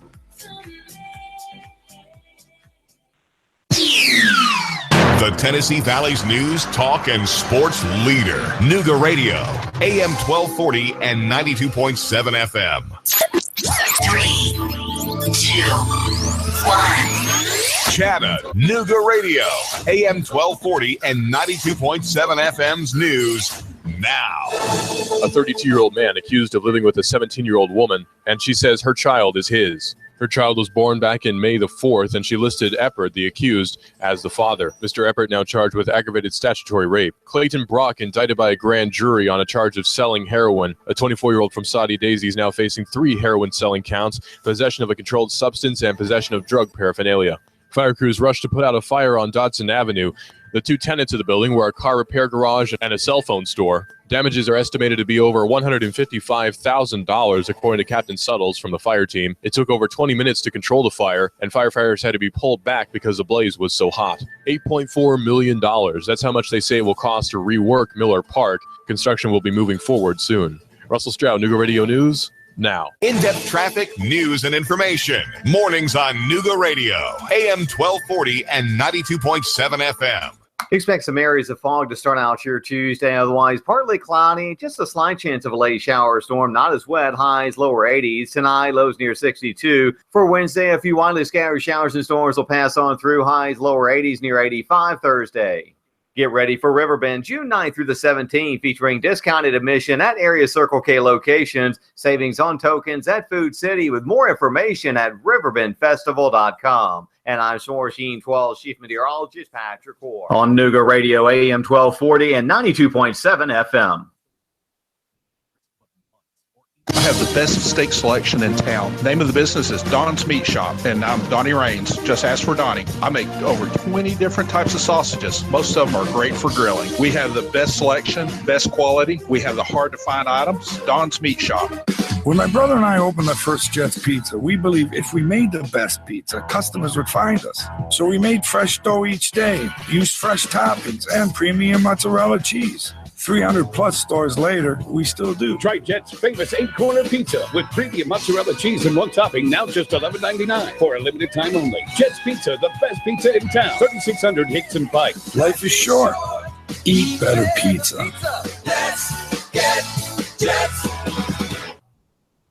I've got a $10 bill for you at the best paint store in Chattanooga. David here. Big savings in exterior stains. Chattanooga Paint and Decorating. More than a paint store. Bring up $100 on your next upgrade. Plunk down just $90. Save on all outdoor stains in stock at Chattanooga Paint and Decorating. Prolix Sickens. Benjamin Moore, Flood, Sanson, Richards. 10% off through May 13th. Jim and his team are here to help and advise and to help you hold on to your money. 5529 Hickson Pike. Chattanooga Paint and Decorating. ChattanoogaPaint.com.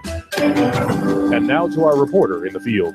We asked Ray at Ray's Plumbing what's important for homeowners to know. Some field line systems can cost upwards of $10,000. The bottom line is to save yourself money down the road. I would definitely recommend everybody with a septic that is not on county or city sewer to have an inspection done by a qualified professional. It'd be great if nobody did inspections on them for all plumbing companies. That's what we do to make a living. Not to scare anyone, but it should be in the back of your mind. The danger is the field line failing and costing thousands upon thousands of dollars and tearing your yard up. By preventative maintenance, you're saving yourself a large headache project that may displace yourself and your family. It happens more often than you think. The waste is designed to stay in the tank, and that waste will build up over time. Even with treatment, we have to help that waste break down. Ultimately, preventative maintenance is the key that will keep you from spending $5,000 to $10,000 on replacing your septic system. The bottom line is to save yourself money down the road. Call Ray at Ray's Plumbing, 421-6341, 421-6341. Competent, kind, caring, knowledgeable, experienced, great listener, great negotiator, in touch, accessible. If these are the characteristics you want and need in a realtor, you want and need Thomas DeMoss of Keller Williams Realty. Thomas is a very gifted realtor who puts the client's needs first. Whether you're buying or selling a home, Thomas is the realtor of choice. Thomas will help and guide you through each step of this very important process. For many of us, the purchase of a home is one of our largest investments and most important family and financial decision. Let Thomas use his 10 years of experience in the Chattanooga real estate market to give you the advantage you need when buying or selling a home. Buying a house? Thomas can help you navigate the emotional and somewhat anxious process of buying a home. For those of you who want to sell a house, Thomas uses his marketing and negotiating experience to help you sell your home for top dollar. Thomas is a local resident, raising his family here in Hamilton County. He knows the area very well. For many agents, real estate is a job. With Thomas DeMoss, it's a passion and what he loves to do. Call Thomas today for a no-obligation consultation. He makes the process as simple as possible. Call 423-364-0028 and visit his website, northriverpropertygroup.com. Need a tiller to get things going for the spring? Spiff up your porch, maybe your deck? Come on by and get a pressure washer at Action Rental. Family in town, need some tables and chairs for an event? Come on by and see us, Action Rental. This is Dan at Action Rental on Lee Highway. Come by and see me, Action Rentals. Nooga Radio, AM 1240 and 92.7 FM knows your opinion is important. So call 800-8949. Agree or disagree. Call 423-800-8949. 800-8949. Nooga Radio, AM 1240, 92.7 FM, and 95.3 HD4. News, talk, sports. Nooga Radio. Now, the smartest guy with a bow tie in Chattanooga, Tennessee, David Tulis.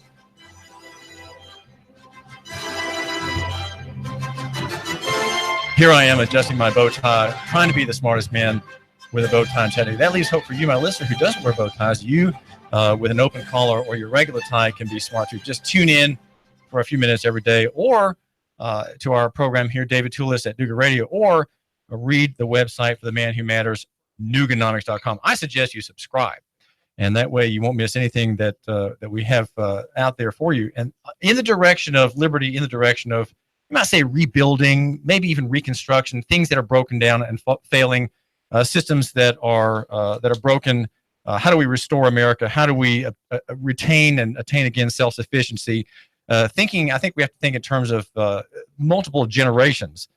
And that we learn our spelling, the spelling of this simple word with one consonant and one vowel is usually spelled O-N. And that is to say getting on, getting along, going along, playing by the rules, joining the bandwagon, the subsidy bandwagon, accepting subventions, and then being jealous about not getting yours. That's the getting on spelling. But we say N-O. And if we say no to commercial government, and to its entreaties for us to join in, we will be, over time, independent. More so, though it's a very long process. I'm a homeschool dad and look upon homeschool families with some chagrin, partly because it seems that there's very little real sense of urgency, very little real sense of being different among people who've already made an important step in their independence, if you will, and that is not believing state fables as passed along through evolution and materialism and pragmatism in the public factory school. The homeschoolers are as slow as anybody in trying to think in terms of reform and rebuilding. Though I'm working there and in other sectors to encourage self-sufficiency, saying yes to liberty, yes to independence, and yes, of course, to service to others. That, of course, is the premier power of Christianity, thinking of others, putting others first. Capitalism and the free market is based on the precepts of Christianity.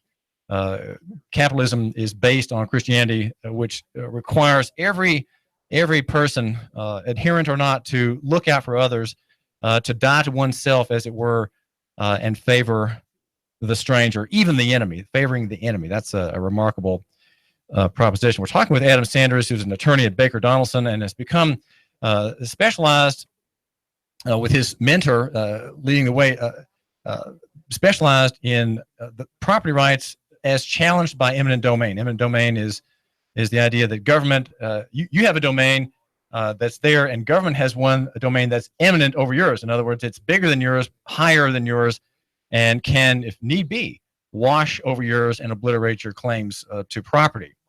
And he's been working with utilities around the country that are resisting takeover attempts, as that brought by John Kinsey, the former mayor of Chattanooga, against Tennessee American Water back in 1998. Adam, Parkway Towers downtown is an eyesore and a blight. It's a rundown building. It's still there. And yet, in my listener's mind, it stands something as a monument to saying no to government demands for yielding property. What happened in the ruling in 1998 in favor of Parkway Towers and its owners? Well, in 1995, the city of Chattanooga and the Hamilton County government filed a condemnation action against the Parkway Towers owner and many other property owners to build what we now know as Finley Stadium. And so the government tried to take a lot of property for the stadium proper, but also a lot of parcels that wouldn't actually be in the stadium footprint, but that the government might have some use for, perhaps for parking lots or maybe retail space. Parkway Towers was one of those properties, and they fought the condemnation action. And in 1998, they ultimately won in a decision by the Tennessee Court of Appeals. What the Tennessee Court of Appeals said was that the government can't take Parkway Towers because Parkway Towers was not necessary to the stadium building project. Parkway Towers still stands today, as you said, an eyesore, perhaps, but here we are 19 years later, and the property is still there. And Finley Stadium has obviously been built. All of us have probably been there. So the fact that Parkway Towers still stands and the fact that Finley Stadium stands tells us something. What it tells us is that Parkway Towers was not actually necessary to the project of building Finley Stadium. And that's really the crux that the 1998 decision turned on. The court in 1998 said the government had not met its burden of showing that Parkway Towers property was necessary to the stadium construction building project. Now, David, this case was interesting for a few reasons. To me, the most interesting thing is that the court even talked about necessity, because typically in a Tennessee condemnation action, the necessity of the taking is established conclusively by the mere legislative pronouncement that the taking is necessary. Courts say that they will not look behind the veil of the legislative determination of necessity. The reason the court did so in the Parkway Towers case is that the stadium had already been built. Stadium was there, people were attending it, yet their Parkway Towers still stood at the time the Court of Appeals decided the case in 98. And the Court of Appeals said, we cannot blind ourselves to the fact that the project was built, this tower still stands. So in this case, we're peeling back the veil when we're looking at necessity and saying this taking was not necessary. I think a smart condemnor, the government, could learn a few things from the Parkway Tower case that would make future takings more successful. One would be try to fast track your litigation as much as it's in your power to do so that the case is decided before you've built the structure that you say you need the property for. That kind of puts the lie to your necessity claim. But their other big problem was that the government never articulated how exactly they planned to use the Parkway Towers property. They said various things in the press. They said we might use it for a parking lot, might use it for some shops. But when they filed the litigation in 95, their complaint, the official document that is filed with the court to begin a lawsuit, did not say what use would be made of the Parkway Towers property. And that was fatal. And if I'm an attorney advising the city in the future, I would suggest in your complaint, you need to say what specific use you intend to make of this particular property. Well, the stadium was built and the parking lot was built around, or at the parking lot went, I guess, to the edge of the property containing Parkway Towers. Right. So there's no issue. They were able to have people park. The parking lot was not molested or stopped by that one spot. Correct. Now, the court said, so in the case, the government tried to say, well, we've now decided, court, we're representing to you, we will use Parkway Towers for a parking lot. And the court said, sorry, it doesn't work that way. That's an ex post facto justification you've now come up with. But if that's what you wanted to do, you should have said so on the front end. And so I think if they had said it on the front end, we might be looking at a parking lot. So the action was willful and unreasonable by the city and the county. Yes. They found it was arbitrary and capricious, willful and unreasonable. Now, David, I do want to say a few words about a topic I don't think I've hit hard yet, which is why we even have eminent domain and why I think, in my opinion, it's a net good that we have such a thing as eminent domain. As you recall, I said it's written into the Fifth Amendment of the United States Constitution, which means our founders believed, you could say, in eminent domain. And as we know, they weren't real slouches on property rights, but viewed them as very important rights. Yet they understood that there could be some real problems if property can't be taken for bona fide public uses. Most of us, I think, are pleased that we have a well-functioning road system of roadways. Well, imagine what would happen if the government was taking property to build a road and 100 property owners own property along that road. If you're the first property owner who sells to the government, you'd probably sell at a fairly low price or a reasonable price.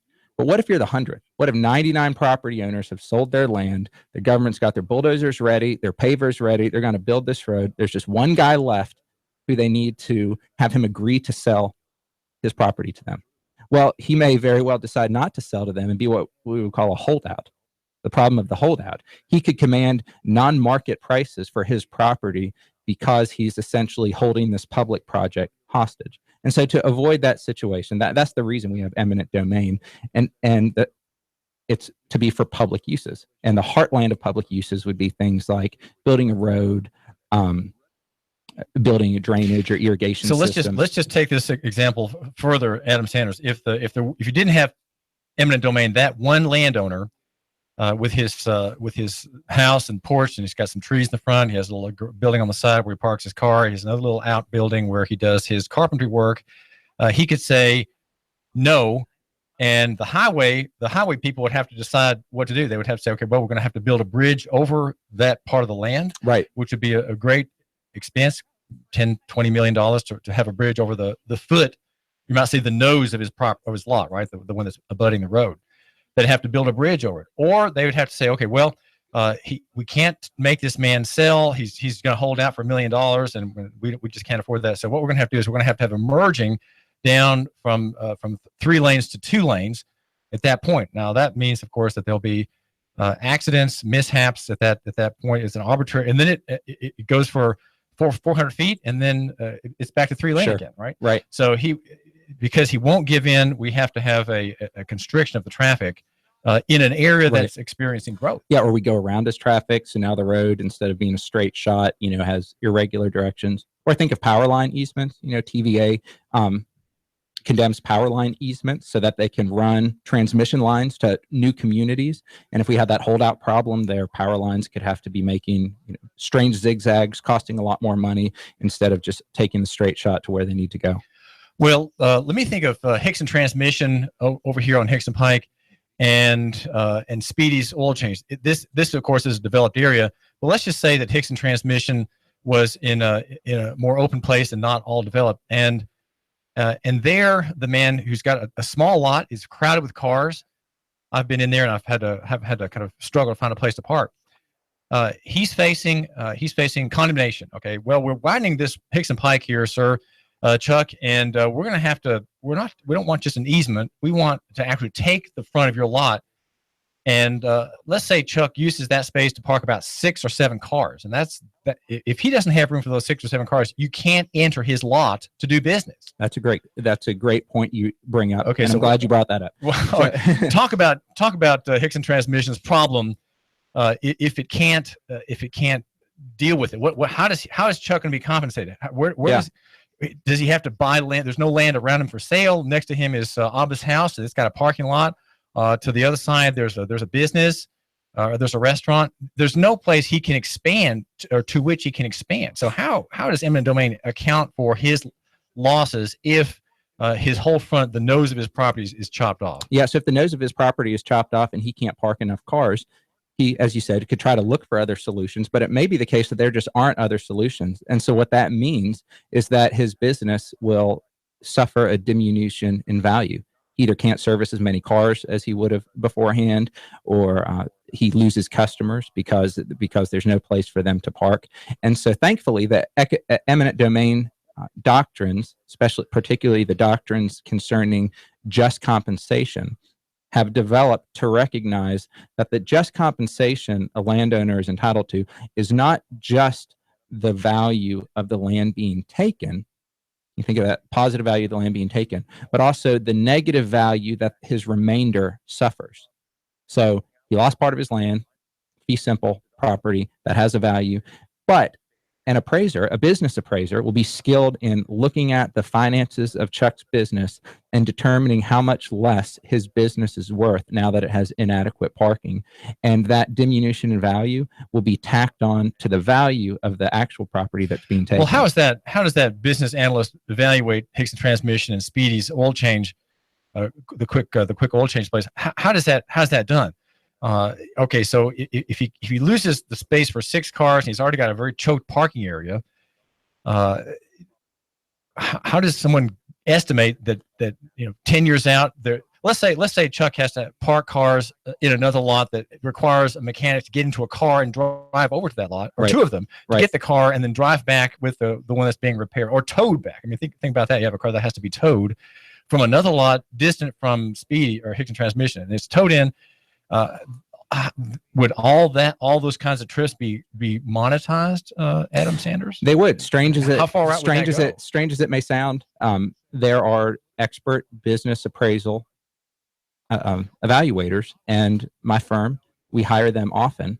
I think of the cases I typically work, like I said, representing utility companies when a municipality is condemning them, and what we have to do then is usually we hire a whole team of experts, 4 or 5 experts, who are experts at examining the cash flows of the business, their financial statements, comparing them to the financial statements of other comparable businesses, and they can really determine with some degree of certainty or specificity how much the value of the business as a going concern is affected by these changes, including the ones you mentioned, so employees needing to commute. If Hickson Transmission lost land, there would be a calculation made about how much additional burden the loss of parking spaces would be to Chuck, who runs that business, and the inconvenience and the cost of getting cars from other locations, or restricting the cash flow from if you have to have spaces open for people to arrive and visit and talk about their problems. That means that's all calculated, you're saying. That's right. And here's an example that may make it less abstract for you. So the Constitution and the Tennessee law requires just compensation be paid. What that means in the real world typically is that the fair market value of the property must be decided by a jury. By jury of peers, people just like you and me, who are going to sit down, they're going to hear the proof, and they're going to decide what's the fair market value. The definition of fair market value is that a price that a reasonable owner would agree to, being under no compulsion, and the price that a reasonable buyer would agree to, being under no compulsion to buy. And businesses change hands all the time. There are a lot of metrics that an expert appraiser can look at, and he can decide what would a marketplace transaction likely value this business with inadequate parking to be. Thanks for joining us. This is David Tulis. We're talking with Adam Sanders from Baker Donaldson, a specialist in eminent domain. Adam, in 1998, Mayor John Kinsey tried to seize Tennessee American water. What happened, and what did you learn in reading about that case? Well, it is just through reading through it, as you complimented me at the top of the hour. Young attorney, a bit younger than to have been on the scene in 1998. However, the partner who I work with at Baker Donaldson, his name is Joe Connor, wonderful man and a great mentor to me. And he was practicing in Chattanooga in 1998 when the city of Chattanooga decided they wanted to condemn Tennessee American Water Company. Mr. Connor got the case, represented Tennessee American Water Company, and ultimately was successful. I yesterday noticed that I had just paid my bill to Tennessee American Water Company, and in my estimation, they're an excellent company. So the city of Chattanooga tried to condemn, and ultimately the taking was resisted. Now, I'm not sure of all the facts of the case. I know that it wasn't ultimately litigated to a final conclusion. I think at some point the city abandoned the project. I could be wrong there on exactly the mechanics of how the case resolved, but the upshot is we still get our bills from Tennessee American Water Company today. After Mr. Connor was successful in that case, water companies around the country started hiring him when the same thing happened to them. When the municipalities they were in decided they wanted to try to take the whole company and turn it into a publicly owned utility rather than private. Now, how successful are municipal governments in doing that, Adam? In our practice, more often than not, they've been unsuccessful. That is, the governments have been unsuccessful. Now, if you're like me, you're probably surprised to hear that the government can take a corporation. Most of us know that the government can take real property to build a road. But recall that the standards for condemnation are simply public use and just compensation. And so if the government can articulate a bona fide public use of why this company needs to be owned by the government, they can do so. And where they typically do that is with private corporations that own utility companies. And the government can say it's in the public interest that this company, this water system, be owned by the government. Now, often it's a very uphill battle trying to win. Typically, the litigation is divided into two phases. The first phase is deciding, does the government have the right to take this utility company? You mean the authority? The authority. I mean the authority. Do they have the authority under whatever state we're in, whether it's Montana statutes or Illinois statutes or Indiana statutes, and every state's different. Under our state statutes, does the government have the authority to take this private utility company? That is often a very uphill battle, and frequently the utility company loses that. Then we move to the second trial. The second trial is, what is the just compensation for this company? That's when typically we have a jury of peers who's deciding that. And as you might imagine, juries of peers typically don't look too favorably on the government taking a private enterprise. And so often the case is won on the back end by getting a verdict that's so high that the municipality isn't willing to pay it. And that's not an opinion, that's a finding of fact. That's right? a finding of jurors fact. are finders of fact. And the fact in that trial is, what is the dollar value of this company? That's correct. So Mr. Connor and I tried a case in Indiana a few years ago where a small municipality was trying to take a privately owned water company. The government's proof at trial was that the water utility was worth $6.5 million, and we got a $21 million verdict. Well, the town said, we're not paying that, and that was the end of the matter. Adam, how can my listener contact you for any questions touching on eminent domain? Yeah, they can email me at asanders@bakerdonaldson.com. That's asanders@bakerdonaldson.com. And they can also call me at 209-4131. That's 209-4131. Adam, thanks for joining us. Thank you for having me, Dave. Adam Sanders is with Baker Donaldson, and this is David Tulis. We're looking at property rights and how to defend them. And we are the station that says, love your neighbor, buy local. Buy local. David Tulis. The Tennessee Valley's news, talk, and sports leader. Nooga Radio, AM 1240 and 92.7 FM.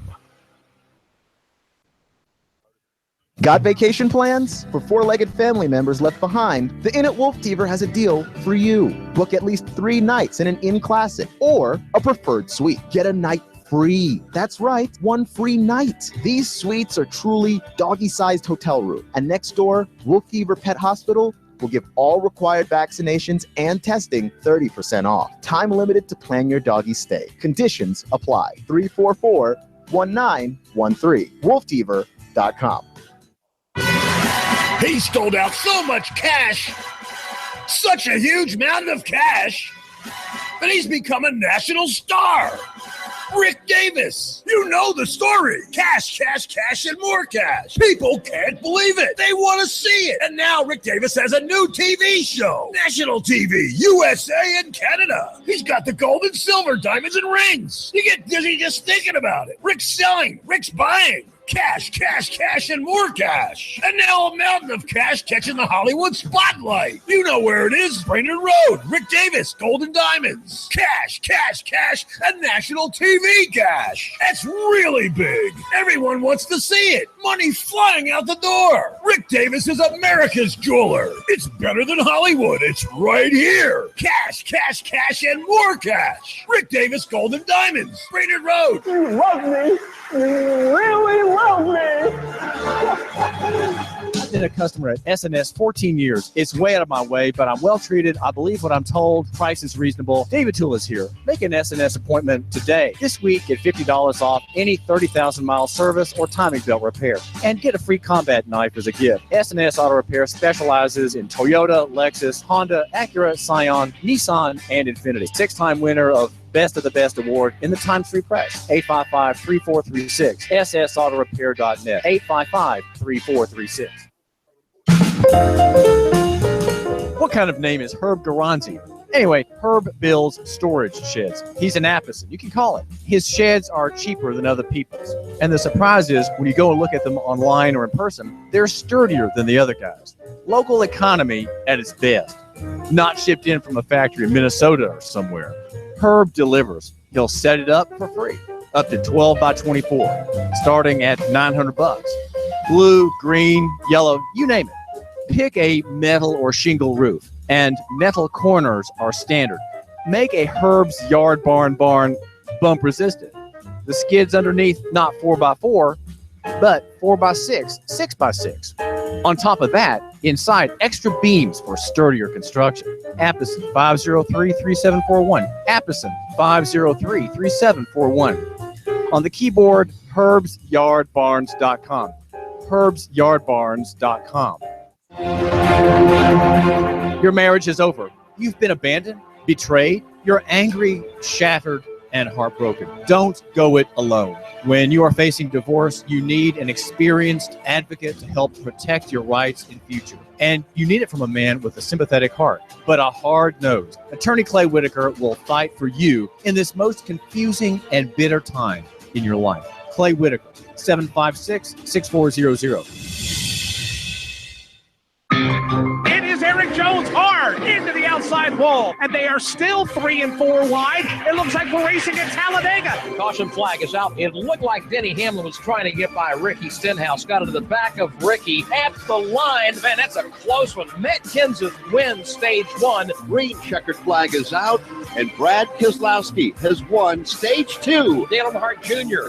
into the wall. That will bring out the caution. Caution waving once again. And again, it's Dale Earnhardt Jr. involved. Oh, trouble. Ty Dillon has gotten turned to the inside of the racetrack, and Clint Boyer has just nailed him. Matt Kenseth falling back, the field storming by. Something wrong. Now we see sparks from Kenseth's Toyota. Larson chucks him off. Coming off turn number 2. Goes to tail. Now it's Logano to the high side in 3. Joey Logano, a winner here at the Richmond International Raceway. Hear it live on Chattanooga's official NASCAR radio station. Nooga Radio, AM 1240, 92.7 FM. The voice of NASCAR. WBLZ HD4 Ottawa. W224AZ Chattanooga.